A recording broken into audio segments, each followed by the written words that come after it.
ए sine theta plus b cos theta. यहाँ पे sign और कॉस दोनों सिंगल पावर में, अगर इसकी मैक्सिमम वैल्यू अपन को चाहिए तो इसकी मैक्सिमम वैल्यू होती है root a square plus b square, और इसकी मिनिमम वैल्यू होती है minus root a square plus b square. ठीक है, इसको याद रखना है। एक अगर कहीं पे इस तरीके से फॉर्म बने x square plus 1/x square, जैसे x की जगह अगर साइन हो तो sine square theta plus sign का अपोजिट कोसेक स्क्वायर थीटा, तो इस टर्म की वैल्यू हमेशा 2 से बड़ी रहती है, बड़ी या बराबर। ठीक है, तो इसकी वैल्यू हमेशा 2 से कैसी होगी, बड़ी या बराबर। अगर यहाँ पे ऐसे हो ten square theta plus 1/tan square theta यानी कि कॉट स्क्वायर थीटा, तो इसकी वैल्यू हमेशा 2 से बड़ी या बराबर होगी। इसको तो अपन ऐसे देख सकते हैं कि अगर अपन x माइनस 1/x का होल स्क्वायर करें तो अपन को मिलेगा x square plus 1/x square minus 2 into x into 1/x minus 2 भी बोला। अब एक साइड का स्क्वायर हो रहा है तो इसकी वैल्यू 0 से तो बड़ी होगी, नेगेटिव में तो हो नहीं सकती, मतलब इस पूरे की वैल्यू 0 से बड़ी या बराबर होगी। तो this imply x square plus 1/x square, x से एक्स कैंसिल और माइनस 2 उधर के साइड जाके ग्रेटर देन और इक्वल टू 2, तो यहाँ से अपन को ये इक्वालिटी मिलती है। अब इसमें एक्स की जगह पे साइन कोस टेन कोट से कुछ भी रख सकते हैं, है ना। ठीक इसी तरीके से अगर अपन ऐसे बोलना चाहें कि a x square plus a square x square upon b square upon x square, तो इसकी वैल्यू हमेशा बड़ी या बराबर होगी 2ab से। अब इसमें भी अपन x की जगह कुछ भी रख सकते हैं, जैसे x की जगह साइन रखा या x की जगह कॉस रखा, तो a square cos square theta plus b square 1/cos square theta या सेक स्क्वायर थीटा, इसकी वैल्यू किससे बड़ी होगी 2ab से। तो अगर कहीं पे ऐसी फॉर्म दिखें तो अपन सोच सकते हैं कि शायद ये वाला तरीका लगे। ठीक है, एक और रिजल्ट है जो अपन इजीली देख सकते हैं, इसको भी 1/x/1 + x अगर 2 हो, ठीक है, तो x की पावर n प्लस 1/x की पावर n, ये भी कितनी होगी 2। इसमें अपन स्क्वायर करके इस चीज़ को तो देख सकते हैं आराम से, जैसे इसका अपन स्क्वायर करेंगे तो इधर भी स्क्वायर हो जाएगा, फिर थोड़ा सा सॉल्व करेंगे x square plus 1/x square के लिए तो वो भी 2 ही आएगा। ठीक है, उदाहरण के लिए कि यदि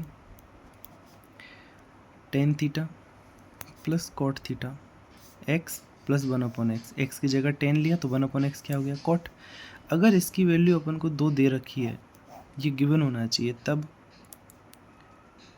10 की power n theta plus cot की पावर n थीटा, इसकी जो वैल्यू है ये भी क्या होगी 2।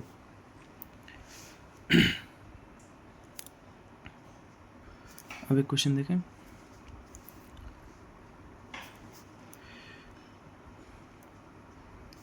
Eight cos theta minus 15 sine theta plus 2, इसका अपन को मैक्सिमम और मिनिमम दोनों मान निकालने हैं। अपन ने थोड़ी देर पहले पढ़ा था कि a cos theta plus b sine theta, इसकी जो मैक्सिमम वैल्यू होती है वो तो होती है root a square plus b square, और जो मिनिमम वैल्यू होती है वो होती है minus root a square plus b square.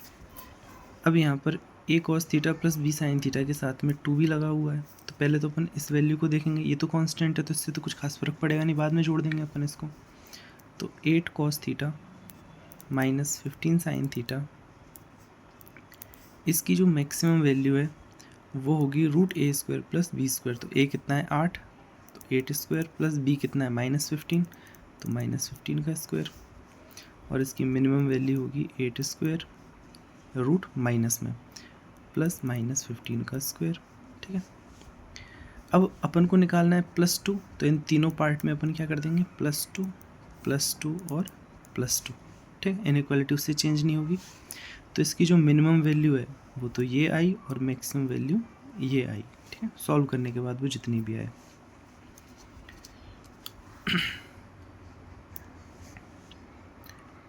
4 tan square theta plus 9 cot square theta, इसका न्यूनतम मान निकालना है। ठीक है,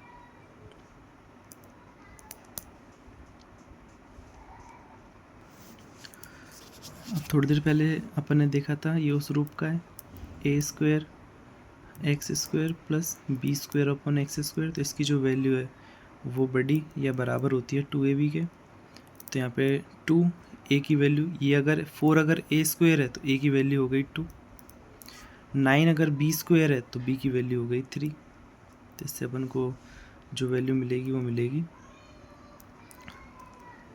12। ठीक है, तो इसका जो मान है, इसकी न्यूनतम वैल्यू कितनी हो गई 12।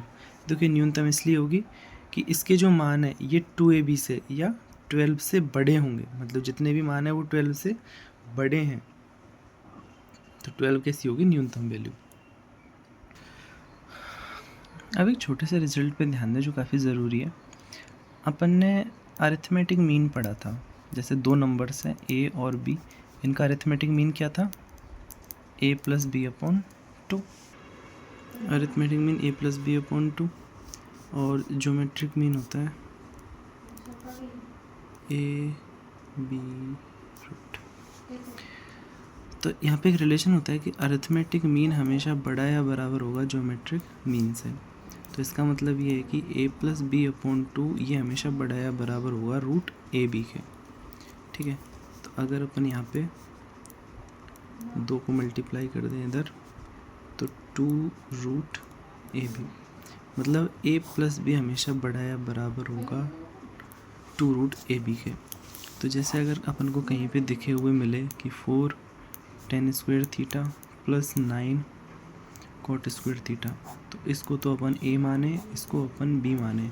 तो अपन इतना तो सोच सकते हैं कि अगर अपन a और b को मल्टीप्लाई करें तो इधर अपन को क्या मिलेगा, tan square into cot square, जो कि आपस में कैंसिल होकर 1 बना लेगा। ठीक है, तो यहाँ पे अपन इस रूल को लगा सकते हैं कि a प्लस बी ये बड़ा या बराबर होगा 2 रूट ए बी के। a की वैल्यू 4 tan स्क्वायर थीटा और b की वैल्यू 9 कॉट स्क्वायर थीटा।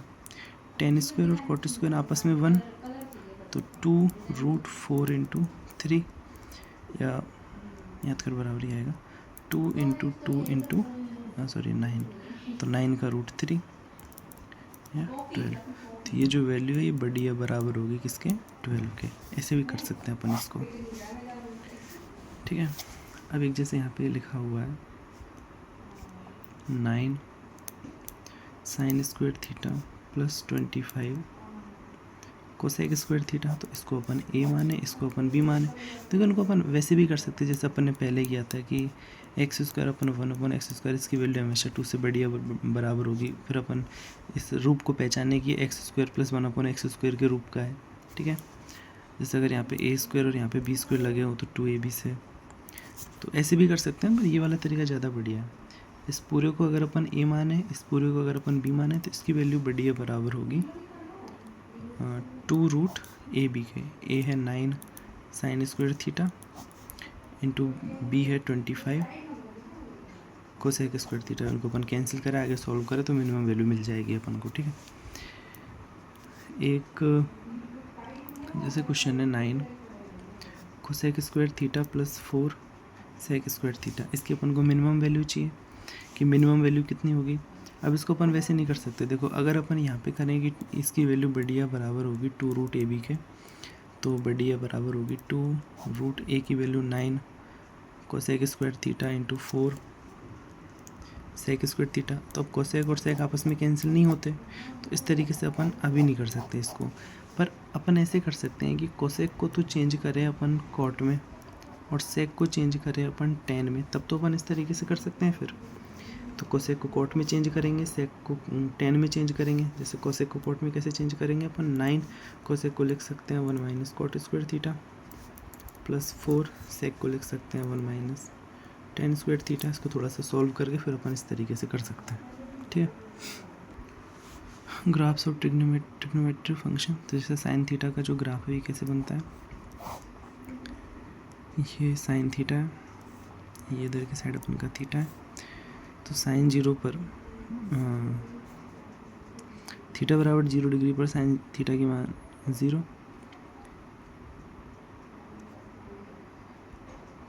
देखो 0 पर साइन का मान 0, पाई/2 पर साइन थीटा का मान 1 और फिर पाई पर साइन का मान वापस 0। तो इसका जो ग्राफ है ये ऐसे बनेगा। फिर pi plus pi by 2 equal 3 pi by 2 पे साइन का मान -1, 2 पाई पर साइन का मान वापस 0।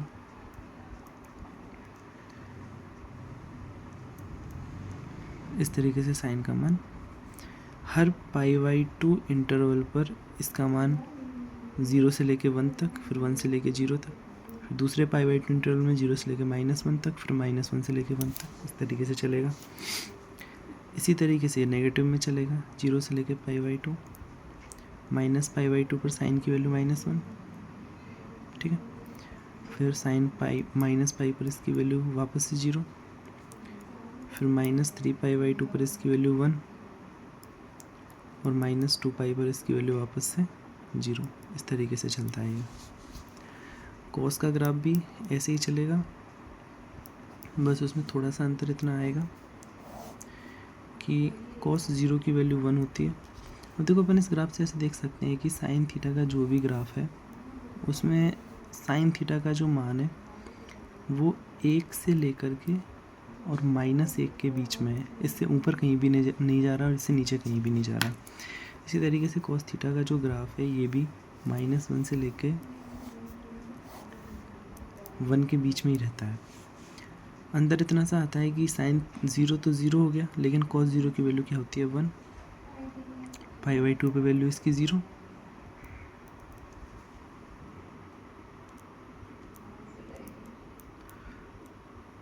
ठीक है।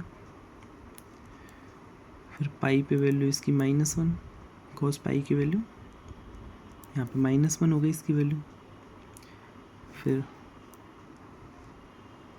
3 पाई बाई 2 पे इसकी वैल्यू वापस से 0, फिर वापस से 2 पाई पे इसकी वैल्यू 1, ठीक है। इतना सा अपन को देख सकते हैं कि कॉस पाई पे वैल्यू -1, कॉस 2 पाई की वैल्यू 1, ठीक है। तो जब भी अपन कॉस की वैल्यू देखें कि कॉस n पाई की वैल्यू क्या होगी, तो कॉस n पाई की वैल्यू अगर n इवन है तो इसकी वैल्यू 1 होगी। n अगर ऑड है, जैसे यहाँ पे n ऑड था, n = 1, तो यहाँ पे इसकी वैल्यू -1 होगी। तो इसको अपन ऐसे लिख सकते हैं -1 की पावर n। n जब ऑड होगा तो कॉस n पाई की वैल्यू -1, n जब इवन होगा तो कॉस n पाई की वैल्यू 1।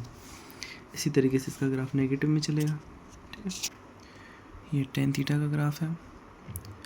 tan 0 पे tan की वैल्यू tan 0 पे 0, थीटा = 0 पे tan की वैल्यू 0। तो एक तो ग्राफ यहाँ से गुजरेगा। tan थीटा को अपन साइन थीटा और कॉस थीटा का अनुपात ऐसे मान सकते हैं।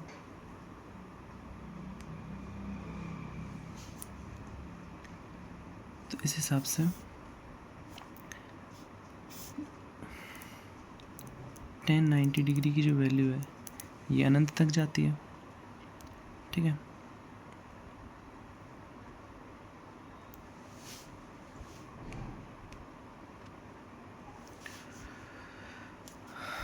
तो यहाँ पे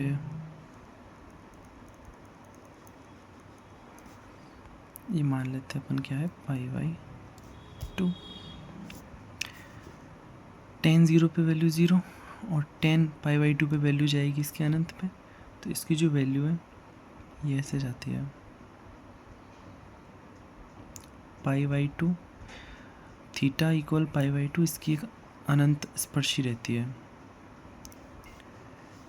इसी तरीके से इधर वाले पार्ट में अगर अपन देखें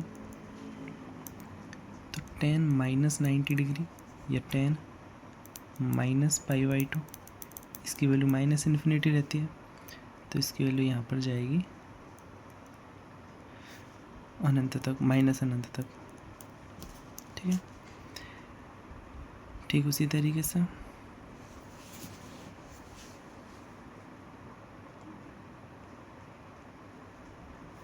इसके बाकी के ग्राफ भी बन जाएंगे। tan का ग्राफ उतना इम्पोर्टेंट नहीं, पर इतना अपन को पता होना चाहिए।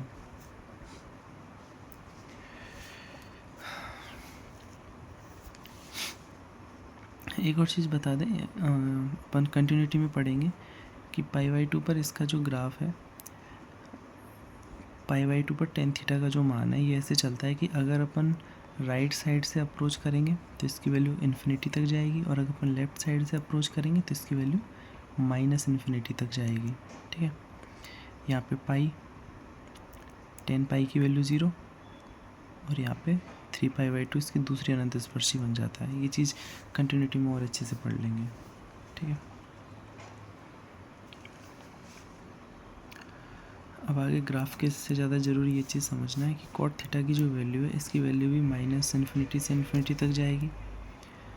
सेक थीटा की जो वैल्यू है ये -1 से छोटी रहेगी और 1 से बड़ी रहेगी। कोसेक थीटा की जो वैल्यू है ये भी -1 से छोटी और 1 से बड़ी रहेगी। एक क्वेश्चन देखो जैसे कि tan थीटा की जो वैल्यू है ये 3/4। ठीक है, यहाँ पर अपन को एक चीज़ दे रखी है कि थीटा का जो मान है ये पाई से लेकर के और 3π/2 के बीच में है। ये चीज़ समझने वाली है। तो अपन को फाइंड करना है, तो find cos theta minus sine theta. अगर ये वाली चीज़ ना दे रखी होती तो अपन tan थीटा से cos और साइन के मान सीधे रख के यहाँ पे लिख देते हैं कि इसका मान क्या आएगा। पर यहाँ पर अपन को थीटा दे रखा है पाई से लेके 3π/2। अब ऐसे तो खैर देखना थोड़ा सा मुश्किल है। अपन यहाँ से देख सकते हैं कि थीटा पाई से लेके 3π/2 में, तो ये कौन से क्वाड्रेंट की बात कर रहे हैं। पाई का मतलब ये वाला, तो पाई से लेकर के और 3π/2, तो π/2 पाई और 3π/2, तो पाई से लेके 3π/2 में कौन सा क्वाड्रेंट आता है, थर्ड वाला। तो थर्ड क्वाड्रेंट में tan थीटा की वैल्यू दे रखी है 3/4, जो कि पॉजिटिव है। सीधी सी बात है, पॉजिटिव होनी है।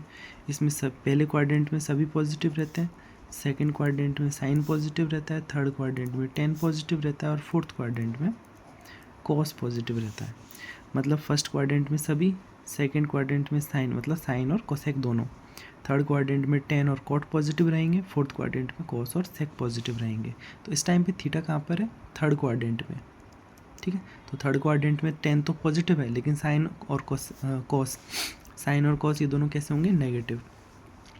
तो tan थीटा बराबर अगर 3/4 है तो अपन इतना सा तो वैसे भी कर सकते हैं कि थीटा ये 3 और 4, tan थीटा क्या होता है, लंब बटे आधार, तो लंब 3 और आधार 4।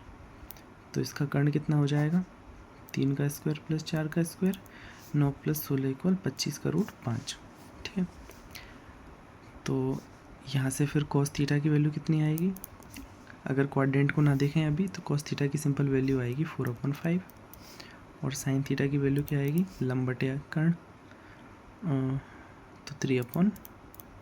ठीक है, पर चूंकि ये अब थर्ड क्वाड्रेंट में, और थर्ड क्वाड्रेंट में साइन और cos कैसे होते हैं, नेगेटिव, तो इन दोनों की वैल्यू नेगेटिव में आएगी, और ये वैल्यू अपन को बस यहाँ पर रखनी है। cos थीटा की वैल्यू -4/5 माइनस साइन थीटा की वैल्यू -3/5, और बस इसको सॉल्व करेंगे अपन।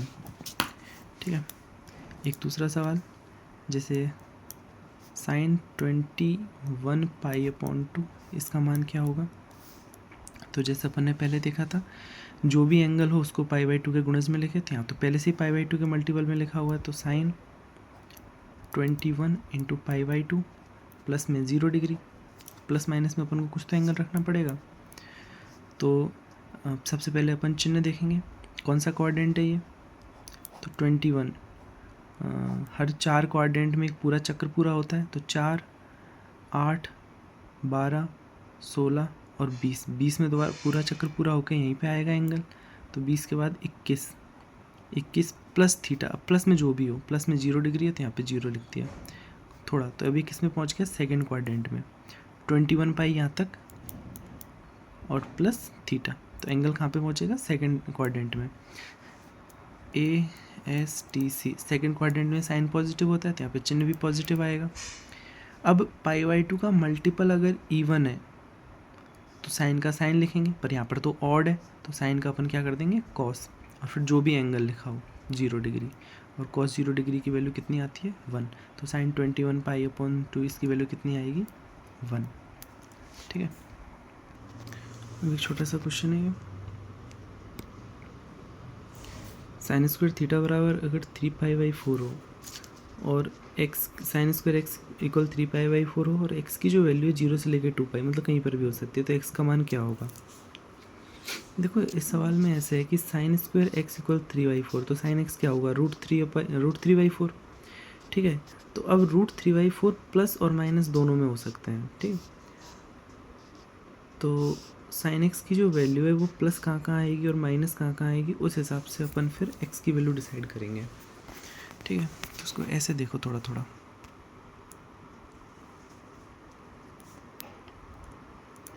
कि साइन स्क्वायर एक्स इक्वल 3/4, तो साइन एक्स इक्वल √3/4, पर अगर अपन रूट करेंगे तो ये प्लस में भी आ सकते हैं और माइनस में भी आ सकते हैं। तो इस हिसाब से इसके दो पार्ट हो जाते हैं यहाँ से। पहला केस तो तब जब साइन एक्स इक्वल प्लस √3/4 या √3/2, तो साइन एक्स इक्वल √3/2, तो इसका मतलब x का जो मान है ये क्या होगा? π/3। π/3 पर ही तो साइन एक्स का मान √3/2 होता है। पर यहाँ पर एक और चीज़ है, जब इस तरीके से ट्रायंगल बने, यहाँ पर थीटा हो, ठीक है, तब मतलब जब ये जो ट्रायंगल है ये फर्स्ट क्वाड्रेंट में बने, साइन का एक्स का जो मान है ये फर्स्ट क्वाड्रेंट में हो, तब साइन पॉजिटिव होता है, क्योंकि इसमें तो सभी पॉजिटिव होते हैं। इसके अलावा सेकंड क्वाड्रेंट में भी साइन पॉजिटिव होता है। ठीक है, तो इस क्वाड्रेंट से तो अपन को थीटा की जगह एक्स कर ले, एक्स की जो वैल्यू है क्या मिलती है? π/3। इसमें तो कोई दिक्कत नहीं है। ठीक है, जब अपन एक्स की जगह π/3 रखेंगे तो अपन को प्लस का 3/2 मिल जाएगा। पर इसके साथ ही एक और वैल्यू आती है, ए, एस, टी और सी। तो सेकंड क्वाड्रेंट में भी साइन कैसा होता है? पॉजिटिव। तो यहाँ पर एक्स हो अगर, तो अब भी साइन की जो वैल्यू है वो कैसी आएगी? पॉजिटिव। तो एंगल जो है वो अपन कहाँ से देखेंगे? एक्स एक्सिस की पॉजिटिव डायरेक्शन से, जैसे अपन ने एक बार पहले किया था। ठीक है, अब ये जो ट्रायंगल बना हुआ है, इस ट्रायंगल में एक्स का जो मान है ये कितना है? π/3। ठीक है, अब x इक्वल π/3 है, तो इसकी वैल्यू कितनी आ रही है? √3/2। लेकिन जो एंगल है ये अपन कहाँ से देखेंगे? एक्स से, सॉरी पॉजिटिव एक्स एक्सिस की साइड से। तो x कितना आएगा? ये वाला एंगल π/3 का है, तो ये वाला एंगल कितना बचा? पूरे 180 डिग्री के एंगल में से अपन π/3 का एंगल माइनस करेंगे और अपन को कितना बचेगा? π - π/3।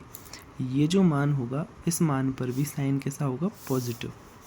अपन चाहें तो करके देख सकते हैं। साइन π - π/3, यहाँ पे पाई लिखा हुआ है, यानी कि π/2 का मल्टीपल कितना है? 2, मतलब सम। ठीक है, अगर पाई लिखा हो तो अपन को मल्टीपल देखने की ज़रूरत नहीं है, π/2 का मल्टीपल वो सम ही रहता है। फिर सबसे पहले अपन चिन्ह देखेंगे। चिन्ह अपन का सेकंड क्वाड्रेंट में जा रहा है, इसका मतलब भी पॉजिटिव होगा। पाई है तो पाई 2π 3π अगर ऐसे लिखे हो तो ये π/2 का मल्टीपल फिर सम हो जाता है, तो साइन का साइन आएगा और π/3, मतलब चिन्ह कैसा आया? पॉजिटिव। और वैल्यू साइन π/3 की वही आएगी √3/2। तो x का अपन को एक और मान मिल गया, π - π/3 या 2π/3 सॉल्व करने के बाद में, जहाँ पर भी साइन एक्स की वैल्यू कैसी होगी? पॉजिटिव। अब दूसरा केस देखें अपन, जब साइन एक्स की वैल्यू नेगेटिव आए, मतलब माइनस √3/2 आए।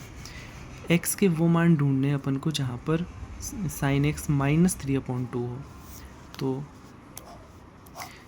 देखो अपन को बस इतना सा ध्यान रखना पड़ता है कि जो एंगल बन रहा है वो कैसे बनेगा। फर्स्ट और सेकंड क्वाड्रेंट में तो साइन पॉजिटिव है, लेकिन नेगेटिव किस में है? थर्ड में और फोर्थ में। थर्ड में अगर ये वाला एंगल π/3 का है, ठीक है, अगर ये वाला एंगल कितने का है? π/3 का, तो यहाँ पर भी साइन की जो वैल्यू है वो 3/2 हो जाएगी, लेकिन अपन को वैल्यू चाहिए नेगेटिव, तो अपन एक्स एक्सिस की डायरेक्शन से देखेंगे। ये पूरा एंगल देखो, एम्पलीट्यूड जब अपन ने निकाला था वहाँ पे अपन देखते थे कि भाई जो वैल्यू है वो माइनस पाई से लेकर पाई के बीच में होनी चाहिए, लेकिन यहाँ पर ऐसी कोई चीज़ नहीं है। तो यहाँ पर अपन एक्स एक्सिस की पॉजिटिव डायरेक्शन से देखेंगे कि एंगल टोटल कितना हो रहा है। तो जब साइन एक्स थर्ड क्वाड्रेंट में होगा तो ये जो पूरा एंगल है ये कितना हुआ, यहाँ से यहाँ तक का पाई प्लस पाई बाई 3। अब साइन कौन से क्वाड्रेंट में पहुँच गया, थर्ड में। ठीक है, अगर साइन यहाँ पे फोर्थ क्वाड्रेंट में हो तो भी साइन नेगेटिव होगा। ये अगर पाई बाई 6 हुआ तो ये पूरा यहाँ से लेके यहाँ तक का एंगल कितना हो जाएगा, देखो कंप्लीट एंगल 2 पाई का है, उसमें से अगर अपन पाई बाई 6 को हटा दें तो अपन को कौन सा एंगल बचे, कौन सा एंगल मिलेगा, ये वाला। ठीक है, यहाँ से लेकर के और यहाँ तक का, और इस वैल्यू पर भी साइन कैसा होगा, माइनस में, क्योंकि साइन कहाँ पे चला जाएगा, फोर्थ क्वाड्रेंट में। ठीक है, इस चीज़ को अपन इन शॉर्ट ऐसे भी कर सकते हैं कि थीटा या फिर एक्स मान लो, एक्स की वैल्यू है पाई बाई 6। ठीक है, तो यहाँ पर तो साइन कैसा होगा, positive, first quadrant pi by 3। Sine हमेशा पॉजिटिव ही होता है, फर्स्ट क्वाड्रेंट में तो सभी पॉजिटिव होता है। अगर इसको सेकंड क्वाड्रेंट में पहुँचाना है तो यहाँ पे एक्स होगा, तो अपना जो एंगल देखेंगे वो अपन ये वाला एंगल देखेंगे। तो ये एंगल कितना हुआ सेकंड क्वाड्रेंट के लिए, ये एंगल हो गया पाई में से एक्स को माइनस करके, मतलब पाई माइनस पाई बाई 3। अगर इसको थर्ड क्वाड्रेंट में देखना है तो थर्ड क्वाड्रेंट में जो एंगल है, दूसरा चित्र देख लो, ये वाला एक्स है, एक्स मतलब पाई बाई 3। तो यहाँ से लेके और पूरा एंगल यहाँ तक का कितना हो जाएगा, वो हो जाएगा पाई प्लस पाई बाई 3। तो एंगल अब कहाँ पे पहुँच गया, थर्ड क्वाड्रेंट में। ठीक है, और अपन को फोर्थ क्वाड्रेंट में देखना है, तो फोर्थ क्वाड्रेंट में ये जो एंगल है ये है पाई बाई 3 का। तो पूरा यहाँ से लेके यहाँ तक का एंगल कितना हो जाएगा, 2 पाई में से इतने को माइनस कर देंगे अपन, तो 2 पाई माइनस पाई बाई 3। अब ये जो एंगल है कहाँ पे पहुँच गया, फोर्थ क्वाड्रेंट में। ठीक है, इसके अलावा कुछ ये सूत्र है जो अपन को याद होने चाहिए, साइन ए प्लस बी और ए माइनस बी वाले सूत्र है। ये साइन, इन्हीं वाले सूत्रों से ये सूत्र बनते हैं। ठीक है, टेन ए प्लस बी के सूत्र है।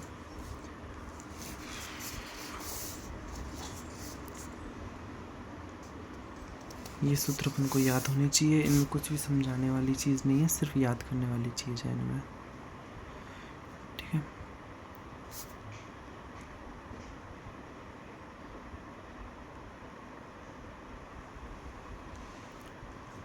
साइन 2x के equal to sine x cos x, या 2 tan x अपन 1 plus tan square x cos 2x equal ये साइन 2x का या कोस 2x का किसी का एक का याद रख ले। जैसे साइन 2x का याद रखा लंब, तो साइन 2x क्या होता है, लंब बटा कर्ण। तो एक ऐसे ट्रायंगल बना के एक साइड लंब और एक साइड कर्ण, दूसरे साइड आधार के लिए निकाल लेंगे अपन।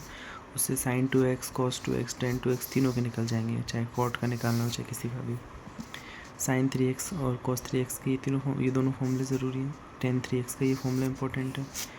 अगर इन वाले सूत्रों को cos 2x equal 2 cos square x minus 1 और 1 माइनस 2 साइन स्क्वायर एक्स, इनमें अगर cos स्क्वायर और साइन स्क्वायर के लिए सॉल्व करें तो अपन को ये सूत्र मिलता है। ठीक है, cos क्यूब एक्स का जो ये वाला सूत्र है शायद इससे मिल जाएगा अपन को, इस वाले से। ठीक है, और बाकी